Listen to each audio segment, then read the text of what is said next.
Morning. Are you awake? You're awake. Some of you don't even know. We lost an hour. All right. So anyways, good to see you guys here this morning. And if you don't know me, my name is Matt. I'm one of the pastors on staff here, and I'm glad you're here because we're launching a brand new series entitled Reclaimed as we journey towards Easter Sunday. But before we jump into the message, just a couple quick things that you can put on your calendar that's coming up over the next couple of weeks. The first one is that we've got a night of worship. It's going to be happening here at the Frederick campus on March 18th.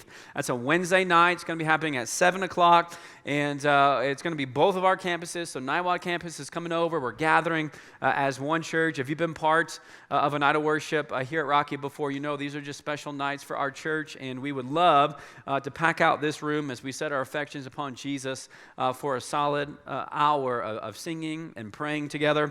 And so March 18th, get on your calendar. No need to register. You can just show up unless you're a parent in the room that would need some help with childcare that night.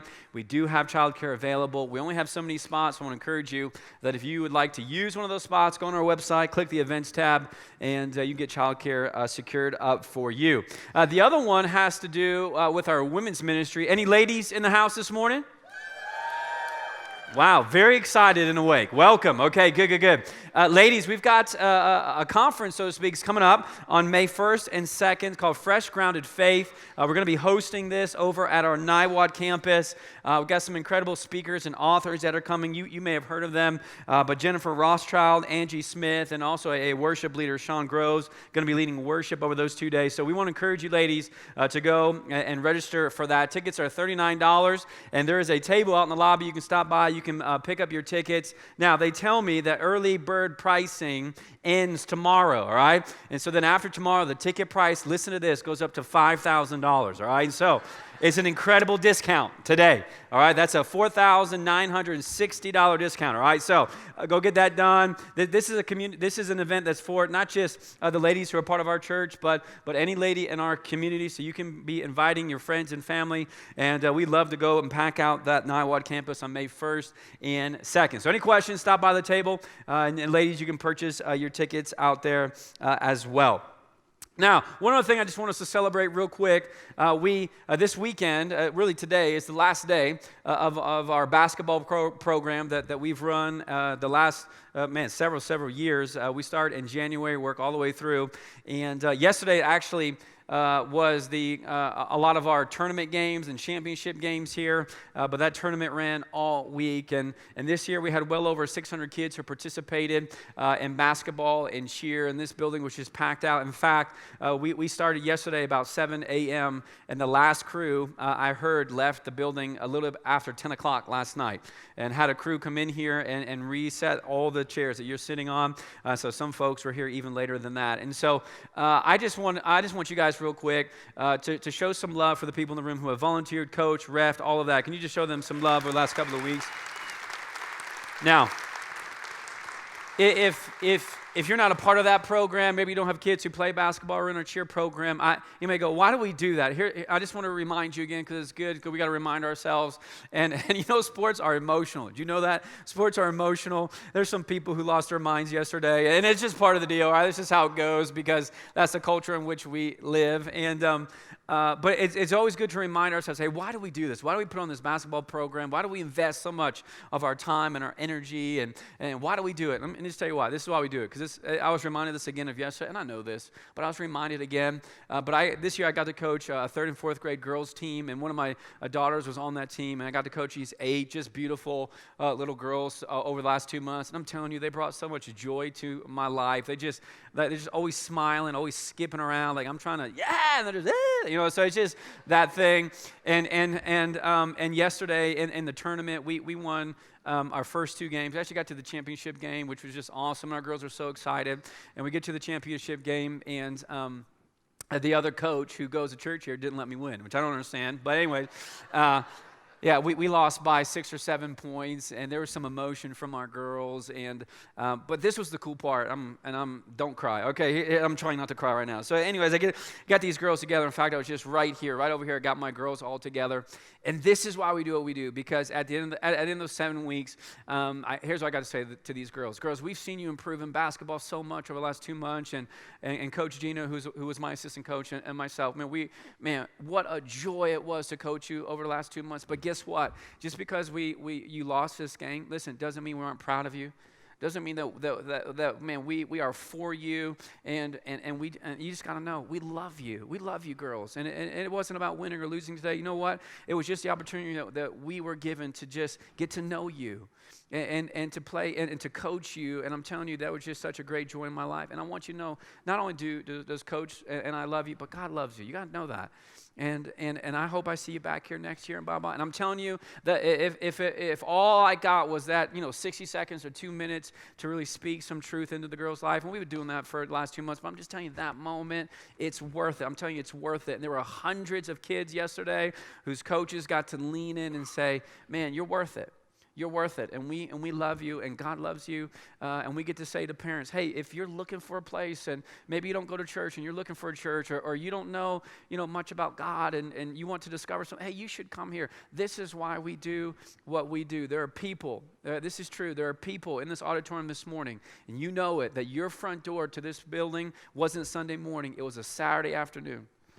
And you had a kid, and they wanted to play basketball, and your journey started through a game. Isn't that crazy? That has landed you to a place where now you are a part of the local church where you discovered who Jesus was, and you got baptized, and here you are this morning. That's why we do what we do. Okay, so just a reminder. Sometimes we just got to remind ourselves, why do we do that? Why do we take up all this time and energy? That's why, because families matter, because parents matter, because 3rd and 4th grade girls who live in our community, they matter. And if we can get them to come in here and have some fun and play the game of basketball, we should do it. Amen? Anybody with me? Okay, good. All right, good. All right.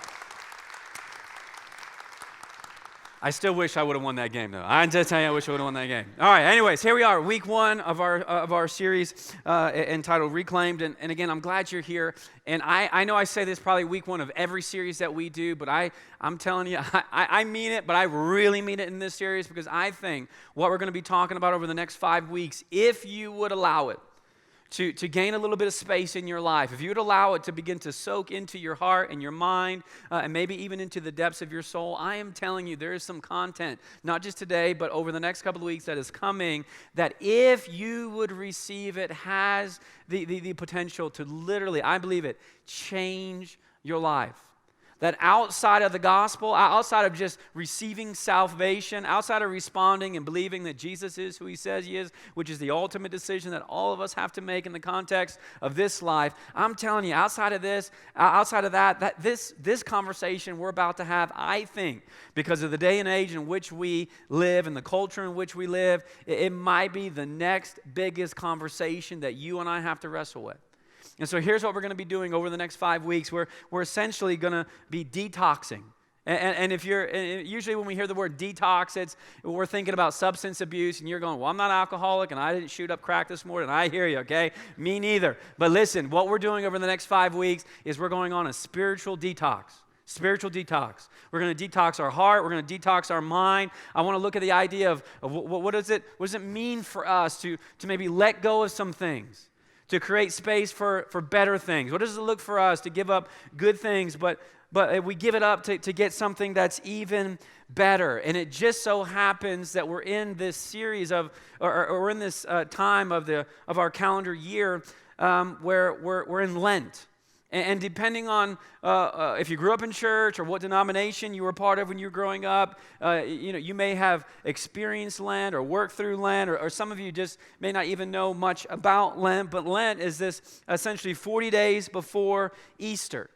And Lent is this reminder that the resurrection occurred only after the crucifixion. So Lent is this season, it's this time, it's these 40 days where we prepare ourselves, so to speak, for Easter. This this date on the Christian calendar, it really is like our Super Bowl of our faith, because without Easter, without the resurrection, you and I are just wasting time. That's what Paul says. If Jesus didn't come back from the dead, then everybody should feel sorry for us. And so Easter is the Super Bowl for us, but in order to get to Easter, you got to get through Good Friday. And so Lent is kind of like this rhythm in the church where we go, okay, what are we going to give up?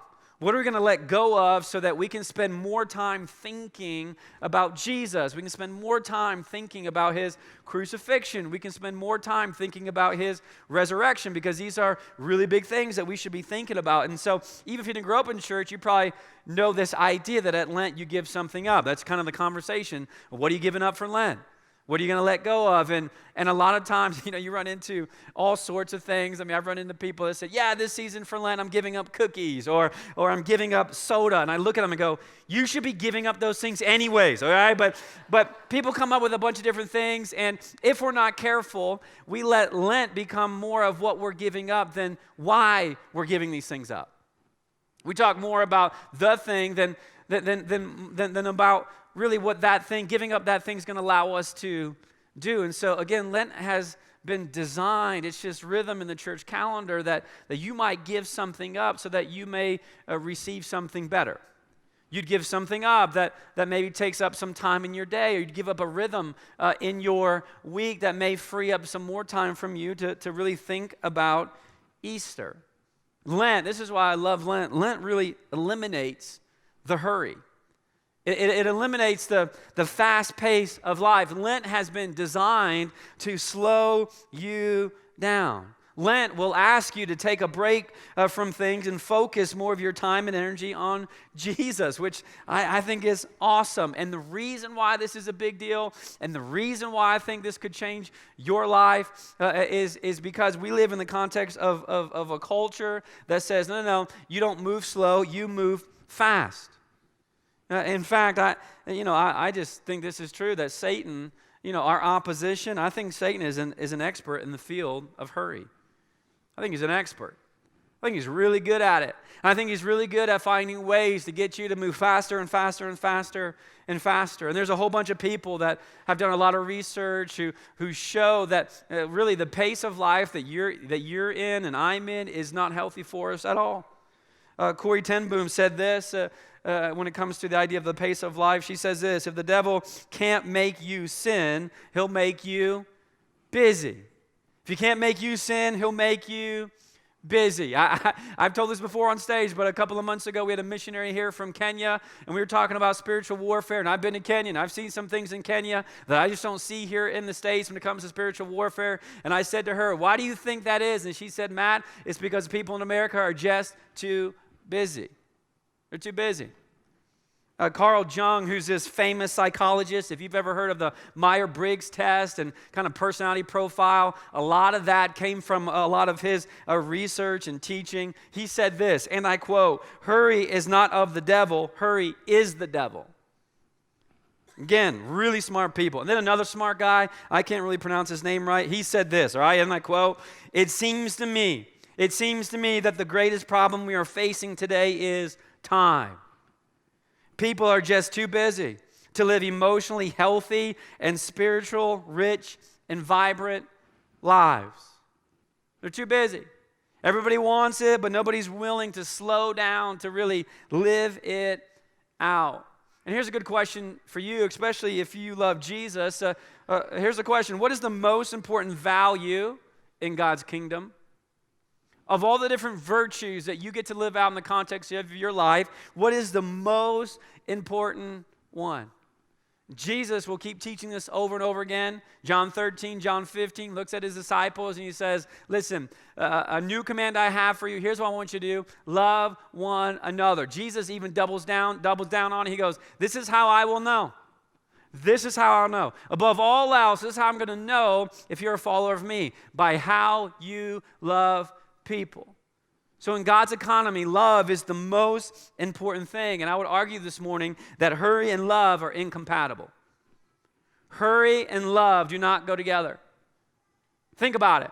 I'm a father, I'm a husband, I'm also a pastor, and you have different identities that you are living in. You're parents, you have jobs and all that. But just think about this, because I know this to be true about me. Some of my worst moments as a husband and a father and a pastor were when I was in a hurry.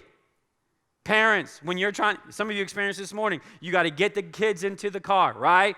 Why does it take so long? Why can't you find a shoe? We always wear socks. This is nothing new. And you're just hurrying, right? You're hurrying. Let's go. And I know that in my hurry and probably in your hurry, there's been moments you've said some things to your kids that you wish you didn't say. Amen? Right? We're not at our best when we're in a hurry. I'm a better pastor when I slow down. I'm a better husband when I slow down. And for sure, I'm a better parent when I slow down. Why? Because hurry and love are incompatible. They don't work well together. Parents, here's just a good reminder for you of all the different things in your parenting. It's a good reminder that you think about this, that your kids spell love, all right? They spell love, T-I-M-E. Time. That's how they spell it. You got to slow down. You got to slow down and be present. Love and hurry, they just don't work well.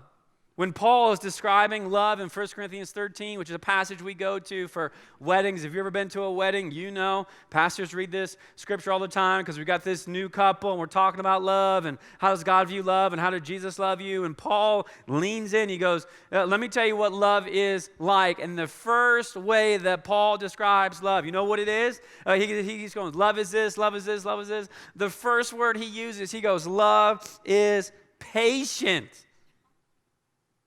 Love is patient. You know what he's saying? Love is slow. Love moves slowly.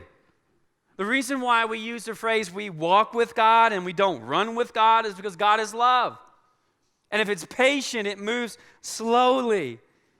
And the reason why there's tension with that is because we live in a culture that says slow is bad and fast is good. Slow is bad. You should do more. You should do more to have more. You should be more productive. And so we just live in a world that says slow is bad. You want to be judged? Fight for a Sabbath in your week. Fight for a day where you don't do anything but set your affections upon Jesus and rest in Him. And then tell someone you do that and they will judge you like nobody else's business. Must be nice. And I go, it is nice. You should try it. And here's the thing. I'm not in all seriousness, I'm not any more or less busy than you. I just decided I need to stop. But people will judge you if you decide to stop. If somebody says to me, hey, you available this day? I go, no. They go, what are you doing? Can you, and I just tell, listen, this is code word for me. I go, well, I'm just booked up. The reason why I'm not telling you, because I don't feel like you judging me. Because in all seriousness, I'm not doing anything. I just don't want to spend time with you. He told us that one time. I just want to spend time with you. I'd rather use my time differently. I'd like to slow down. And I think you should too. Lent, this is the beauty of Lent. It reminds us of something that we all need, that we're going at a pace that really is unsustainable. And Lent says, you know what? You should take a break. You should give something up so you could spend some more time thinking about what is about to come. And here it is, all right? Here's the tension. And again, if you're part of our church, you got to receive this. If you're visiting with us, you don't have to listen to this, but here's the thing. If you're part of the church, if you're a follower of Jesus, here's the thing. If we're not careful, this is why this is such a big discussion. If you're not careful, 50 years from now, all right? 50 years from now, when our kids' kids look back at the generation of the church that is here now, that when they look at us and they start looking about, what we did and how we lived out, our faith. If we're not careful, this is the trajectory we're going. This is what they're going to say about us. They were over busy, they were digitally distracted, and they were spiritually distant. And they didn't know it. If we're not careful, that's where we're headed. 50 years from now, 100 years from now, they're going to look back at us and go, you know what? They were moving too fast. They were distracted by a whole lot. And they weren't spiritually close, they were spiritually distant. Why? Well, they were just too busy. They were in such a hurry that they actually missed out on the most important things. Jesus was an expert at slowing down. He understood this idea of being quiet, of being still. And not just once in a while, but a whole lot. So just look at this real quick. This is Matthew chapter 3. I'm going to work through some of our Gospels this morning, Matthew, Mark, and Luke, and just show you what a big deal this was for Jesus. Matthew chapter 3, this is verse 16 and 17. Look what it says. As soon as Jesus was baptized, he went up out of the water, and at that moment heaven was open, and he saw the Spirit of God descending like a dove and alighting on him, and a voice from heaven said, "This is my Son, whom I love. With him I am well pleased." And so Jesus is baptized. He's 30 years old. He's about to start his earthly ministry. Essentially, he's kind of like clocking in. I mean, he's getting ready to go, and he's going to go on this 3-year just incredible journey that ultimately will lead him to Easter and to his death, the crucifixion. It's a big moment for him. He's baptized. John baptizes him. He's coming out of the water. It's just, moment kind of a thing, right? And he's getting ready to go. And then here's what I want you to see. That's the last verse, all right, in chapter 3. Then we get to chapter 4, verse 1. Just look at this for a sec. Matthew chapter 4, verse 1. Then, because Jesus was just baptized, then Jesus was led by the Spirit. He was essentially led by God into the wilderness, or your version of the Bible may say desert, to be tempted by the devil. Verse 2, after fasting 40 days and 40 nights, he was hungry. Now, here's what I want to point out here. The first thing Jesus did after his baptism was what? He headed into the wilderness. He headed into the desert. Now, the Greek word there, right? The Greek word for why this is translated into wilderness or desert is this word eremos. And I'm going to say it about 30 more times before I'm done with this message, right? Eremos, which again has a wide array of meanings.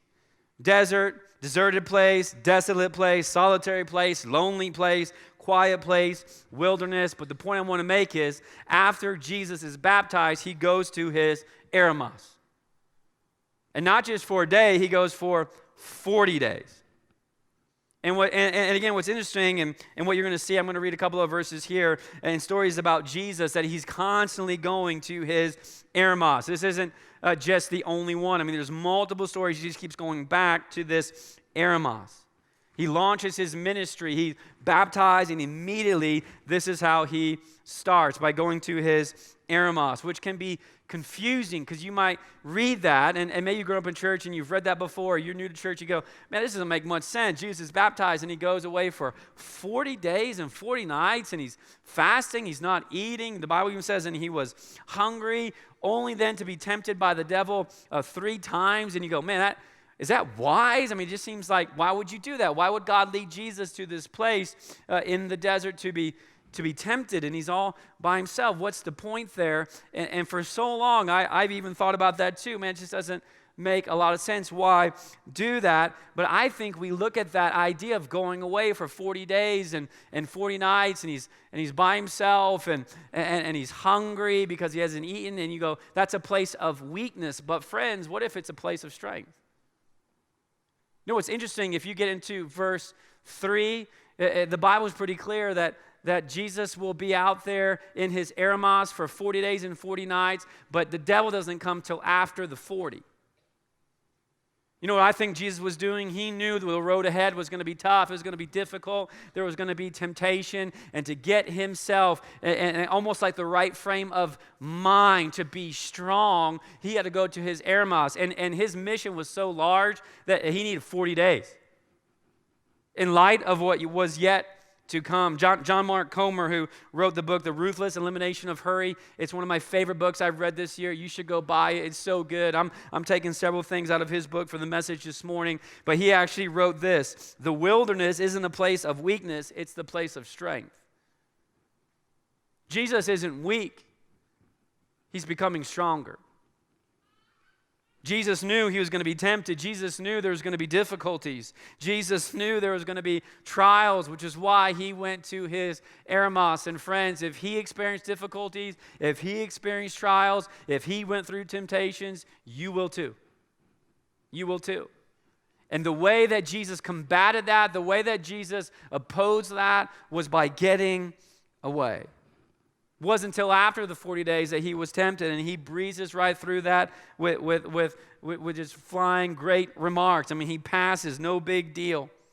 You keep seeing this over and over again. Mark chapter 1, the very next gospel, you keep seeing the story here of Jesus in his early ministry. Jesus comes back from fasting and praying in the desert for 40 days. And then he has his first day of ministry. He gets up early. He begins to teach in the synagogue. He heals Peter's mother-in-law. Just a normal day over lunch, just a normal day for him. And then he gets into the afternoon. He just this marathon of healing people. So it's an exhausting day. It's a long day. And then here's what day 2 looked like. Look at this, Mark chapter 1, verse 35. The very next day, very early in the morning, while it was still dark, Jesus got up, he left his house, and he went off to a solitary place. And you know what the Greek word there is? Eremos. Second day, he gets up and he goes, man, I got to get right back to my quiet place. I'm just telling you, if you had that day and if I had that day, right, you got up and you're healing people and you're meeting with all these people, you may go, man, you know what, day 2, I'm going to just wake up a little bit later, sleep in a little bit, maybe do a brunch with my disciples, something like that. Not Jesus. He goes, the first thing I need to do is get back to my eremos. I mean, just think about this rhythm. He's baptized, then he goes away to his eremos for 40 days, comes back for 1 day, and then day 2, he's right back in his eremos.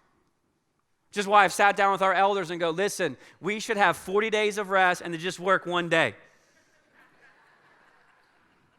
And they go, no, we're not doing that. I go, fine, don't read your Bible. It's fine, whatever you want, that's okay.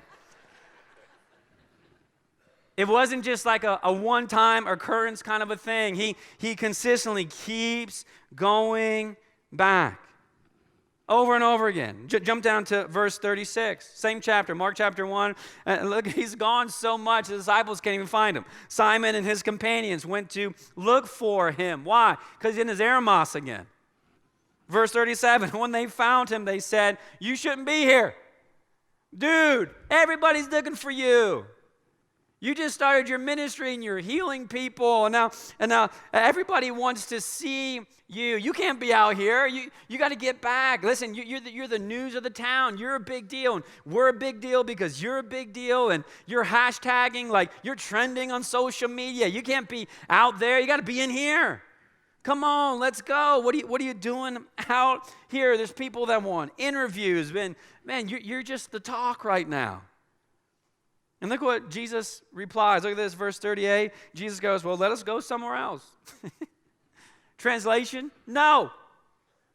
I'm not going to go just because that's where the people want me to go. Jesus goes, no, I'm not doing that.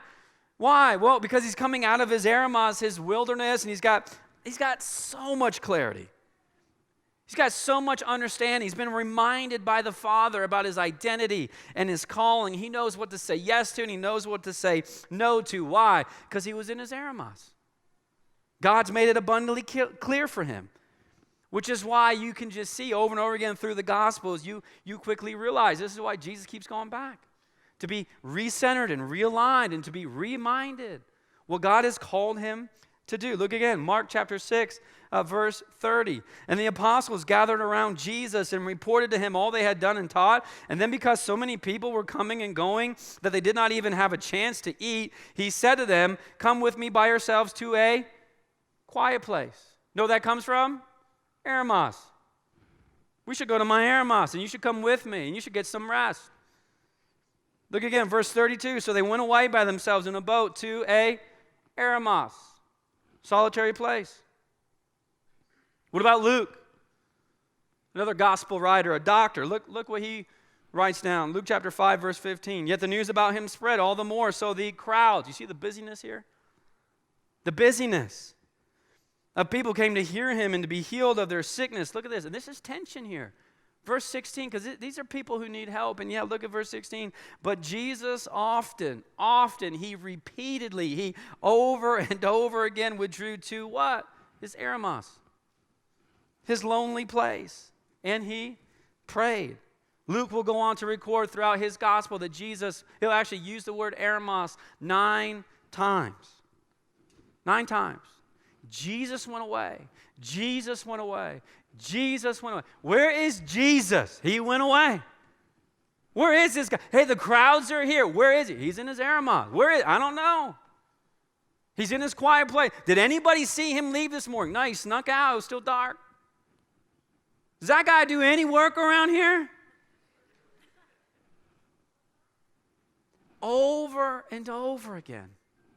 And listen, we just got to own this morning. And if you grew up in the church like me, I grew up in a Baptist church, and man, I'm telling you what, we made a quiet time. You ever heard of this? A quiet time, a quiet time, quiet time, quiet time. I grew up in a church, in a student ministry, that like a quiet time. It became like a legalistic kind of thing. I mean, you could be snorting drugs on the corner, but if you had a quiet time, you love Jesus. You know what I mean? It's just like, it was just quiet time, quiet time, quiet time, quiet time. I just grew up with that, and I just got sick of it.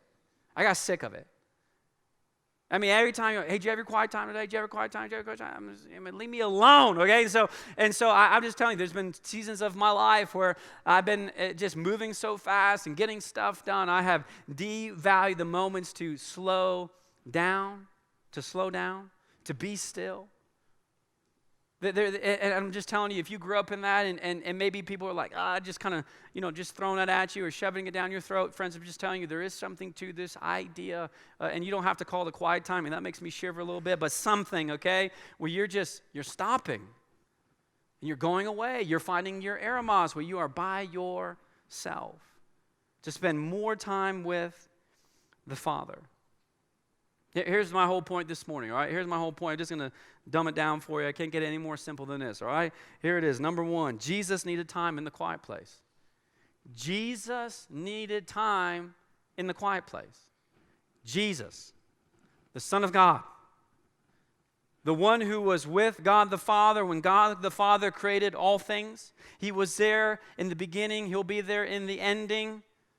Jesus, the Son of God, needed it. He needed it.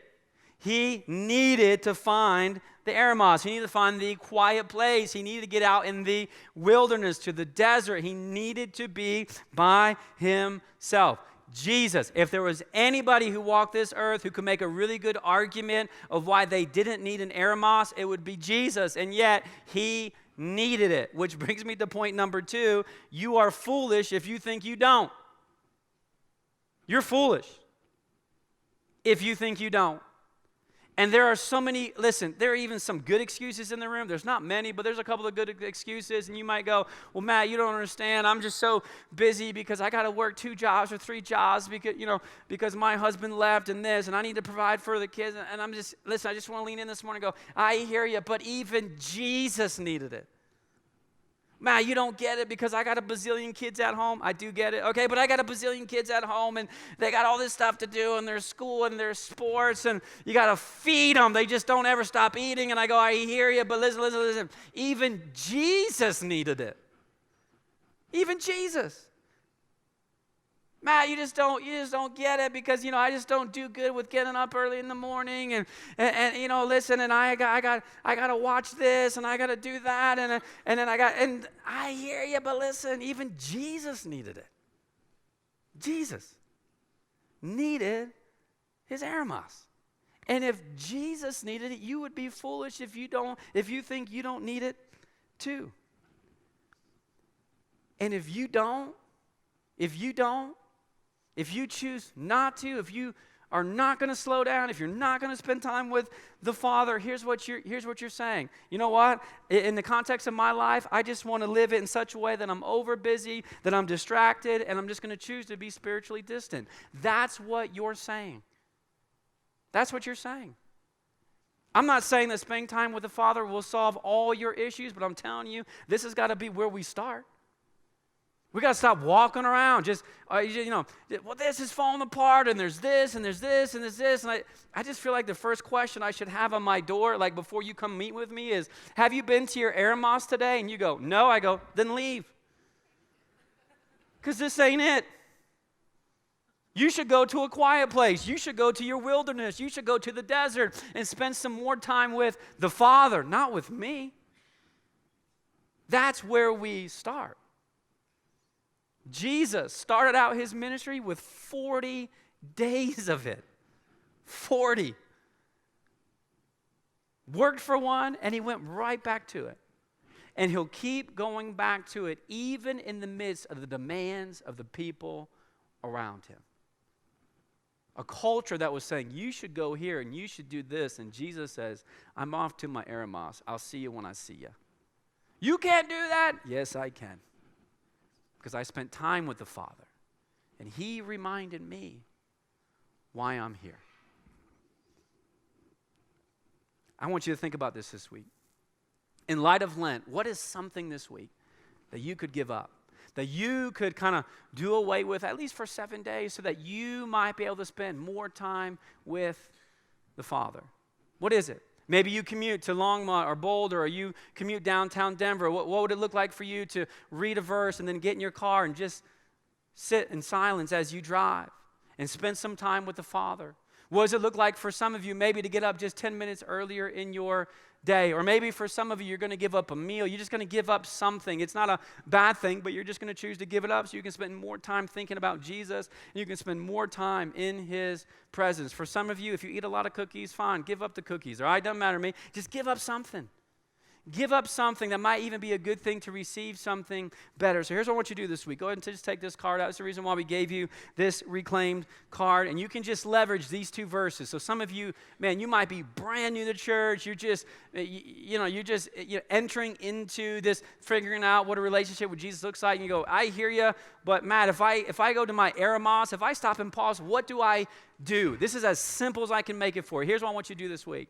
All right, and this could be a minute or 10 minutes or 30 or an hour. You figure it out, all right? Jesus took 40 days. You figure it out for you. But I know you got to start somewhere. Here's what I do, all right? I would literally pick out a spot and go, this is my place. This is my place. This is my eremos. This is where I go to get away from the distractions of this world, from the busyness of this world. This is the place where I say no to everything else so I can say yes to the Father. I create this space. It's noise-free. It's just me. And here's what I do. All right, and you may have another rhythm. You can do your rhythm, but if you don't, here's what I do. I take this card with you, and I would just look. There's just two verses. So good. Look at this, Psalm 46. I would just read this verse. It just says this. He says, we're talking about God. You know what God says? Be still. God says, slow down. Why are you in such a hurry? Stay a while. Hey, come on. Join me. Be still and know that I am God. Whew. If we would just do that. Oh, life's out of control. I don't know how we're going to pay the bills. My kids are... Hey, listen. Just be still. Because guess what? God is in control. And I will be exalted among the nations, and I'll be exalted in the earth. If you just read that verse and just sat in silence for a couple of minutes, every day this week, I bet you'll discover something that you haven't experienced before. How good and how sweet the presence of God is. And he's wanting and he's waiting for you. If it was important for Jesus, it's important for you. How are you this week going to find more time, not less, in light of Easter that's looming? Here's what I want us to do. You can go ahead and take out your communion packets, and we're going to take communion in just a sec. Don't open it up yet. You're in such a rush. Goodness. He said communion. Okay, just relax for a sec. Goodness. Here's what I want us to do. I want us to take 2 minutes to just be still. Just to be still.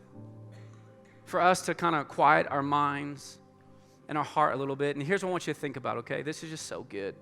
Jesus with his, rhythm of his eremos, he's just so good. Do you know that right before he is about to be arrested and beaten and tried and found guilty, even though he's an innocent man, to be found guilty and to be crucified, you know what he does before he is about to enter into all that? He goes to his eremos. And he goes to the Garden of Gethsemane. And he gets on his knees. And the way I see it is, he's on his knees and he is weeping and he is pleading with the Father, knowing what is yet to come. And it's not a moment of weakness, friends. It's a moment of strength. because he pleads to the Father, and in his humanity, I think he's going, Father, I don't know if I got this. If there's another way. And the Father will lean into the Son and say, Son, there's no other way. And Jesus will come back a couple more times. And then the last time, in his Aramis, and the Father says, Son, there's no other way. This is why you came. This was the purpose for which you're going to live out. I need you to do for the people what they can't do for themselves. I need you to take care of this thing called sin and death once and for all. And what I love in the narrative of the gospel is that Jesus will rise up from his Aramis, and he will walk to the cross, and he will never look back. Never flinches. Never second guesses. He keeps moving forward. You want to know why? Because he spent time in his Aramis with his Father. And his dad said, Son, this is your purpose. And he goes, but not before he spends time with his dad. That's how good Jesus loves you.